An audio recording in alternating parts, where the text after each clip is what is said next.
ਵਾਹਿਗੁਰੂ ਜੀ ਕਾ ਖਾਲਸਾ, ਵਾਹਿਗੁਰੂ ਜੀ ਕੀ ਫਤਿਹ। ਅਜਿਹੀਆਂ ਕਿਹੜੀਆਂ ਉਹ ਪੰਜ ਥਾਵਾਂ ਨੇ ਸਾਡੇ ਘਰ ਦੇ ਵਿੱਚ ਜਿੱਥੇ ਸਾਨੂੰ ਪੂਜਾ ਘਰ ਨਹੀਂ ਬਣਾਉਣਾ ਚਾਹੀਦਾ। ਭਾਵ ਨਿਤਨੇਮ ਕਰਨ ਦੀ, ਪਾਠ ਕਰਨ ਦੀ ਜਗ੍ਹਾ ਨਿਸ਼ਚਿਤ ਨਹੀਂ ਕਰਨੀ ਚਾਹੀਦੀ, ਗੁਟਕਾ ਸਾਹਿਬ ਨਹੀਂ ਰੱਖਣਾ ਚਾਹੀਦਾ। ਉਹ ਕਿਹੜੀਆਂ ਪੰਜ ਥਾਵਾਂ ਨੇ ਸਾਡੇ ਘਰ?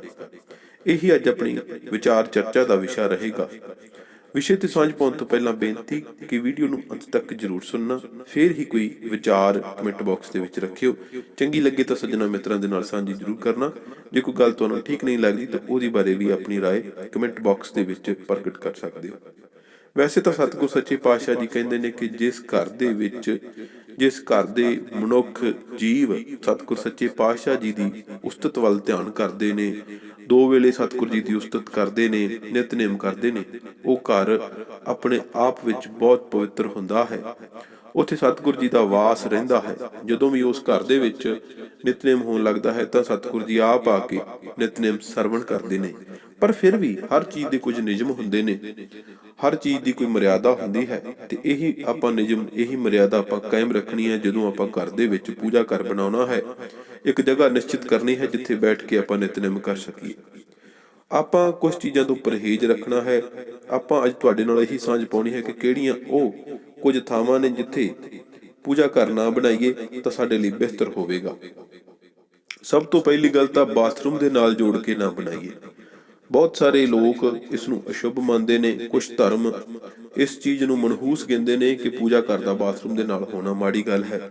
ਕੁਝ ਲੋਕ ਕਹਿੰਦੇ ਨੇ ਕਿ ਇਸ ਤਰੀਕੇ ਦੇ ਨਾਲ ਜਿਸ ਪੂਜਾ ਘਰ ਦੀ ਕੰਧ ਬਾਥਰੂਮ ਦੇ ਨਾਲ ਹੋਵੇ, ਉੱਥੇ ਬੈਠ ਕੇ ਕੀਤੇ ਗਏ ਨਿਤਨੇਮ ਦਾ ਫਲ ਨਹੀਂ ਮਿਲਦਾ। ਕੁਝ ਲੋਕ ਇਹ ਕਹਿੰਦੇ ਨੇ ਕਿ ਉਲਟਾ ਪਾਪ ਲੱਗਦਾ ਹੈ, ਪ੍ਰਮਾਤਮਾ ਰੁੱਸ ਜਾਂਦਾ ਹੈ, ਪ੍ਰਮਾਤਮਾ ਉਹਨਾਂ ਦੀਆਂ ਕਦੇ ਇਛਾਵਾਂ ਪੂਰੀਆਂ ਨਹੀਂ ਕਰਦਾ। ਪਰ ਇਹ ਆਪਣੀ ਮਰਜ਼ੀ ਹੈ, ਇਹਨਾਂ ਗੱਲਾਂ ਤੇ ਆਪਾਂ ਯਕੀਨ ਕਰੀਏ ਨਾ ਕਰੀਏ। ਕੁਝ ਲੋਕ ਇਸ ਨੂੰ ਵਹਿਮ ਭਰਮ ਮੰਨਦੇ ਨੇ, ਮੰਨ ਸਕਦੇ ਨੇ, ਪਰ ਅਸਲ ਕਾਰਨ ਕੀ ਹੈ? ਬਾਥਰੂਮ ਦੇ ਨਾਲ ਕਿਉਂ ਨਹੀਂ ਹੋਣਾ ਚਾਹੀਦਾ ਪੂਜਾ ਘਰ? ਬਾਥਰੂਮ ਉਹ ਜਗ੍ਹਾ ਹੈ ਜਿੱਥੇ ਸਭ ਨੇ ਇਸ਼ਨਾਨ ਕਰਨਾ ਹੈ, ਮੈਲ ਉਤਾਰਨੀ ਹੈ। ਉੱਥੇ 100 ਤਰੀਕੇ ਦੇ, 100 ਪ੍ਰਕਾਰ ਦੇ ਜੀਵ ਜੰਤੂ, ਕੀੜੇ ਕੀਟਾਣੂ, ਬੈਕਟੀਰੀਆ, ਜਰਮਸ ਹੁੰਦੇ ਨੇ, ਜਿੱਥੇ ਹਰ ਕੋਈ ਘਰ ਦਾ ਜਿਹੜਾ ਮਨੁੱਖ ਹੈ ਇਸ਼ਨਾਨ ਕਰਦਾ ਹੈ। ਸਭ ਤੋਂ ਪਹਿਲੀ ਗੱਲ ਤਾਂ ਇਹ ਕਾਰਨ ਹੈ ਕਿ ਕਿਉਂਕਿ ਪੂਜਾ ਘਰ ਨੂੰ ਆਪਾਂ ਪਵਿੱਤਰਤਾ ਦਾ ਦਰਜਾ ਦਿੱਤਾ ਹੈ, ਤੇ ਉੱਥੇ ਬਾਥਰੂਮ ਹੋਣ ਦੇ ਨਾਲ ਉੱਥੋਂ ਮਾੜੀਆਂ ਚੀਜ਼ਾਂ ਉਧਰ ਆਉਣਗੀਆਂ। ਇਸ ਕਰਕੇ ਪਹਿਲਾ ਕਾਰਨ ਇਹ ਹੈ। ਦੂਸਰਾ ਕਾਰਨ ਇਹ ਹੈ ਕਿ ਇਕਾਗਰਤਾ ਭੰਗ ਹੁੰਦੀ ਹੈ। ਮੰਨ ਲਓ ਤੁਸੀਂ ਇਸ਼ਨਾਨ ਕਰਨ ਤੋਂ ਬਾਅਦ ਪੂਜਾ ਘਰ 'ਚ ਬੈਠ ਕੇ ਨਿਤਨੇਮ ਕਰਨਾ ਸ਼ੁਰੂ ਕਰ ਰਹੇ ਹੋ। ਤੁਹਾਡੇ ਤੋਂ ਕੋਈ ਨਿੱਕਾ ਵੱਡਾ ਭਰਾ ਭੈਣ ਜਾਂ ਕੋਈ ਮਾਂ ਬਾਪ ਉੱਥੇ ਜਾ ਕੇ ਬਾਥਰੂਮ ਦੇ ਵਿੱਚ ਇਸ਼ਨਾਨ ਕਰਨ ਲੱਗ ਪਿਆ। ਤੁਸੀਂ ਉਧਰ ਪਾਠ ਕਰ ਰਹੇ ਹੋ, ਦੂਜਾ ਕੋਈ ਸੱਜਣ ਉੱਥੇ ਜਾ ਕੇ ਇਸ਼ਨਾਨ ਕਰ ਰਿਹਾ, ਤਾਂ ਆਵਾਜ਼ ਜਿਹੜੀ ਆਵੇਗੀ ਉਹ ਤੁਹਾਡੀ ਇਕਾਗਰਤਾ ਭੰਗ ਕਰ ਦੇਵੇਗੀ। ਇਕਾਂਤ ਜਗ੍ਹਾ ਤੇ ਬੈਠ ਕੇ ਪੂਜਾ ਪਾਠ ਕਰਨਾ ਚਾਹੀਦਾ। ਇਸ ਲਈ ਪੂਜਾ ਘਰ ਇਕਾਂਤ ਥਾਂ ਤੇ ਹੀ ਹੋਵੇ।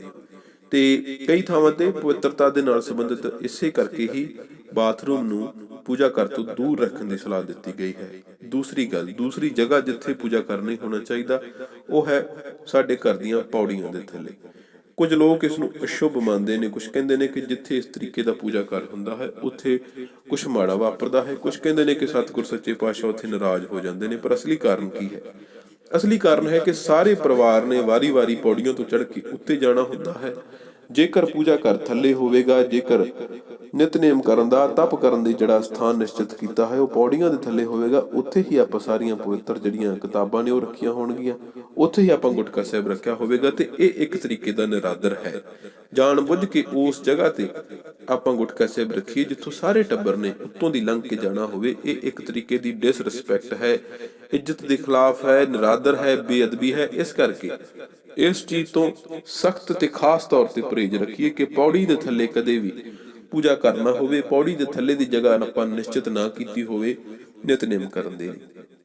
ਕਈ ਥਾਵਾਂ ਤੇ ਕਹਿੰਦੇ ਨੇ ਕਿ ਬੇਸਮੈਂਟਾਂ, ਆਪਣੇ ਭਾਰਤ ਦੇ ਵਿੱਚ ਇਹ ਜਿਹੜਾ ਹੈ ਅਜੇ ਨਹੀਂ ਤੌਰ ਤਰੀਕਾ ਬੇਸਮੈਂਟ ਵਾਲਾ ਹੈ। ਬਾਹਰਲੇ ਮੁਲਕਾਂ ਦੇ ਵਿੱਚ ਇਹ ਆਮ ਇਹ ਸ਼ਬਦ ਸੁਣਿਆ ਜਾਂਦਾ ਹੈ। ਬੇਸਮੈਂਟ ਭਾਵ ਜ਼ਮੀਨ ਦੇ ਵਿੱਚ ਕੁਝ ਕਮਰੇ ਬਣਾਏ ਹੁੰਦੇ ਨੇ, ਜ਼ਮੀਨ ਦੇ ਵਿੱਚ ਘਰ ਦਾ ਕੁਝ ਹਿੱਸਾ ਬਣਾਇਆ ਹੁੰਦਾ ਹੈ। ਤੇ ਅੱਜ ਕੱਲ੍ਹ ਲੋਕ ਇਹ ਵੀ ਕਹਿੰਦੇ ਨੇ ਕਿ ਬੇਸਮੈਂਟ ਦੇ ਵਿੱਚ ਵੀ ਪੂਜਾ ਘਰ ਬਣਾਉਣਾ ਮਾੜੀ ਗੱਲ ਹੈ। ਉਸਦਾ ਕਾਰਨ ਉਹੀ ਹੈ ਕਿ ਸਾਰਾ ਪਰਿਵਾਰ ਉੱਪਰ ਘਰ ਦੇ ਵਿੱਚ ਆਪਣੀਆਂ ਕਿਰਿਆਵਾਂ ਕਰ ਰਿਹਾ, ਕੋਈ ਕੁਛ ਕਰ ਰਿਹਾ, ਕੋਈ ਕੁਛ ਕਰ ਰਿਹਾ, ਕੋਈ ਡੇਲੀ ਦੇ ਕੰਮ ਕਰ ਰਿਹਾ। ਪਰ ਜਿਹੜੀਆਂ ਸਾਡੀਆਂ ਪਵਿੱਤਰ ਲਿਟਰੇਚਰ ਹੈ, ਪਵਿੱਤਰ ਸਾਹਿਤ ਹੈ ਅਤੇ ਆਪਣਾ ਗੁਟਕਾ ਸਾਹਿਬ ਹੈ, ਉਹ ਆਪਾਂ ਨੀਚੇ ਰੱਖਿਆ ਹੋਇਆ ਹੈ। ਪੁਰਾਣੇ ਜ਼ਮਾਨਿਆਂ ਦੇ ਵਿੱਚ ਧਰਤੀ ਦੇ ਵਿੱਚ ਭੋਰੇ ਪੱਟ ਕੇ ਜਿਹੜਾ ਕੁਛ ਤਪ ਕਰਦੇ ਸਨ, ਕੁਛ ਪੂਜਾ ਪਾਠ ਕਰਦੇ ਸਨ, ਉਹਨਾਂ ਨੂੰ ਸ਼ੁਭ ਦਾ ਦਰਜਾ ਮਿਲਦਾ ਸੀ, ਸ਼ੁਭ ਦਾ ਸੰਕੇਤ ਮਿਲਦਾ ਸੀ। ਉਸ ਦਾ ਕਾਰਨ ਇਹ ਸੀ ਉਹਨਾਂ ਦੇ ਉੱਤੇ ਕੁਛ ਨਹੀਂ ਸੀ ਹੁੰਦਾ, ਉਹਨਾਂ ਦੇ ਉੱਤੇ ਖਾਲੀ ਹੁੰਦੀ ਸੀ ਜਗ੍ਹਾ, ਰੁੱਖ ਹੁੰਦੇ ਸਨ, ਪਹਾੜ ਹੁੰਦੇ ਸਨ। ਹਾਲਾਂਕਿ ਸਿੱਖ ਧਰਮ ਦੇ ਵਿੱਚ ਇਸ ਢੰਗ ਤਰੀਕੇ ਨੂੰ ਵੀ ਵਹਿਮ ਭਰਮ ਹੀ ਦੱਸਿਆ ਗਿਆ ਹੈ। ਪਰ ਇੱਥੇ ਬੇਸਮੈਂਟ ਦੇ ਵਿੱਚ ਵੀ ਪੂਜਾ ਘਰ ਬਣਾਉਣ ਤੋਂ ਪਰਹੇਜ਼ ਰੱਖਣਾ ਚਾਹੀਦਾ ਹੈ, ਕਿਉਂਕਿ ਇਹ ਬਹੁਤਾ ਚੰਗਾ ਨਹੀਂ ਮੰਨਿਆ ਜਾਂਦਾ।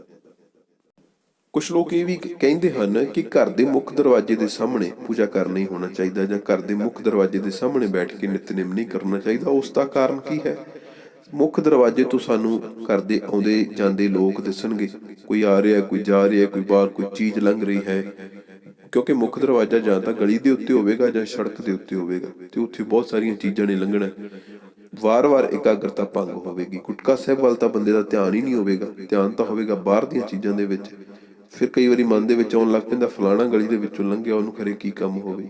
ਸੋ ਬੰਦੇ ਦੀ ਇਕਾਗਰਤਾ ਗੁਟਕਾ ਸਾਹਿਬ ਵਾਲਿਆਂ ਪਾਸਿਓਂ ਟੁੱਟ ਕੇ ਦੁਨਿਆਵੀ ਕੰਮਾਂ ਦੇ ਵਿੱਚ ਚਲੀ ਜਾਂਦੀ ਹੈ। ਇਸ ਕਰਕੇ ਜਿਹਨੇ ਆਪਣਾ ਨਿਤਨੇਮ ਕਰਨਾ ਹੈ, ਇਕਾਂਤ ਥਾਂ ਤੇ ਬੈਠ ਕੇ ਕਰੇ। ਆਪਣੀ ਜਗ੍ਹਾ ਜਿਹੜੀ ਨਿਸ਼ਚਿਤ ਕਰਨੀ ਹੈ ਰੋਜ਼ ਦੀ, ਉਹ ਇੱਕ ਪਾਸੇ ਹੋਵੇ ਜਿੱਥੋਂ ਬਾਹਰ ਦਾ ਕੁਛ ਨਾ ਦਿਸਦਾ ਹੋਵੇ, ਜਿੱਥੇ ਬਾਹਰ ਦਾ ਸ਼ੋਰ ਸ਼ਰਾਬਾ ਨਾ ਆਉਂਦਾ ਹੋਵੇ, ਰੌਲੇ ਰੱਪੇ ਤੋਂ ਦੂਰ। ਸਾਰੇ ਦੀ ਸਾਰੀ ਇਕਾਗਰਤਾ ਜਿਹੜੀ ਆਪਣੀ ਗੁਟਕਾ ਸਾਹਿਬ ਵੱਲ ਹੋਵੇ, ਆਪਣਾ ਧਿਆਨ ਗੁਟਕਾ ਸਾਹਿਬ ਤੇ ਹੋਵੇ। ਕਿਉਂਕਿ 24 ਘੰਟਿਆਂ ਤੋਂ ਗਿਣਤੀ ਦੇ ਆਪਾਂ ਕੁਛ ਜਿਹੜੇ ਲਮੇ ਨੇ, ਗਿਣਤੀ ਦੇ ਪਲ ਨੇ, ਉਹ ਸਤਿਗੁਰ ਸੱਚੇ ਪਾਤਸ਼ਾਹ ਜੀ ਵੱਲ ਦੇਣੇ ਨੇ।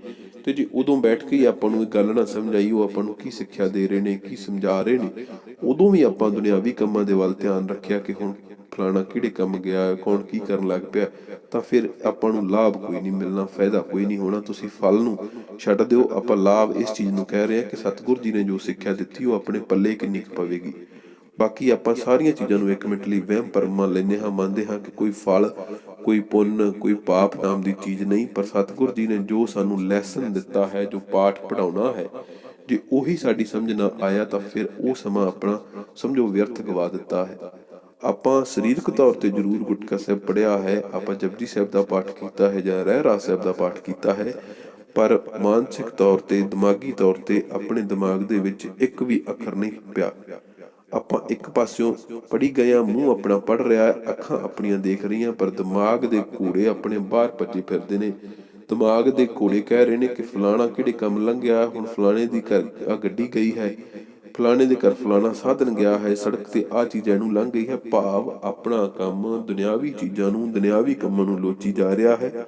ਇਸ ਤੋਂ ਬਿਹਤਰ ਇਹੀ ਹੈ ਆਪਦੇ ਪੂਜਾ ਘਰ ਦੀ ਚੋਣ ਢੰਗ ਨਾਲ ਕਰੀਏ, ਤਰੀਕੇ ਨਾਲ ਕਰੀਏ, ਉਸ ਥਾਂ ਤੇ ਕਰੀਏ ਕਿ ਜਿੱਥੋਂ ਦਿਮਾਗ ਵਾਰੀ-ਵਾਰੀ ਭਟਕ ਕੇ ਬਾਹਰ ਵੱਲ ਨਾ ਆਵੇ।